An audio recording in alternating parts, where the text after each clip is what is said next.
Many people turn to their faith leaders for help when dealing with life and death issues. Organ, eye, and tissue donation saves and enhances lives and is viewed by most religions as an act of compassion and generosity.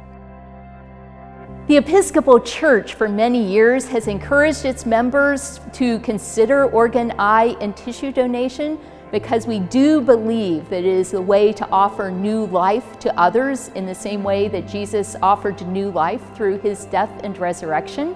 25 years ago, there was a myth among Black Baptist people that eye, organ, and tissue donation was not biblical, and people wouldn't go to heaven.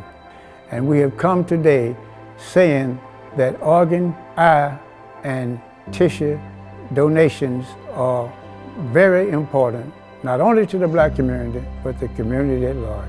And we welcome all of you who will donate. Donating organs in the Islamic faith has some guidelines. Some of these guidelines are that the organs donated must not be reproductive organs. And the person donating an organ, if they are living and well, you still can survive and live a healthy lifestyle without having adverse effects on your life and health. Other than that, Islam really works hand in hand with organ donations. As a matter of fact, God says in the Holy Quran, وَمَنْ أَحْيَاهَا فَكَأَنَّمَا أَحْيَا النَّاسَ جَمِيعًا. And one who saves a life, it is as if they have saved all of humanity. Organ, eye, and tissue donation for evangelicals is about as pro-life as you can get. We sometimes fear that really, is my body going to be raised from the dead if it's been torn apart?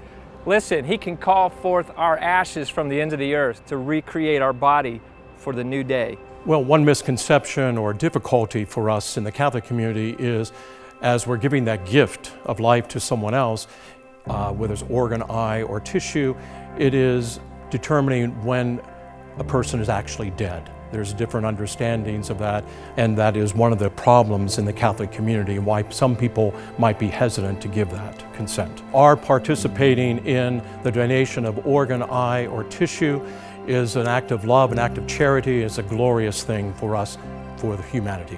As liberal Jews, we believe that at the end of life, our soul returns to God.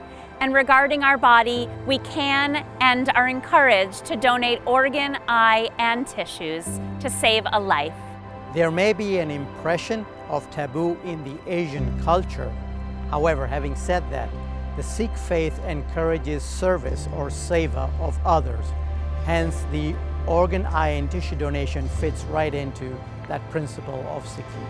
Well, the biggest myth that I heard growing up from my parents and grandparents was the idea that if you check that little box and say that you're an organ, eye, and tissue donor, that the doctors wouldn't save your life so that those donations could be given to other people. That myth prevents people from our very own community from receiving the donations that they need.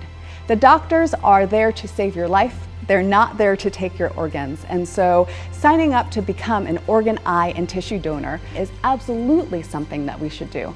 And do that knowing that they will honor the wishes of your family in that. So make sure you have a conversation with your parents and grandparents as you sign up to become a donor. To register to be an organ, eye, and tissue donor, go to lifepassadon.org.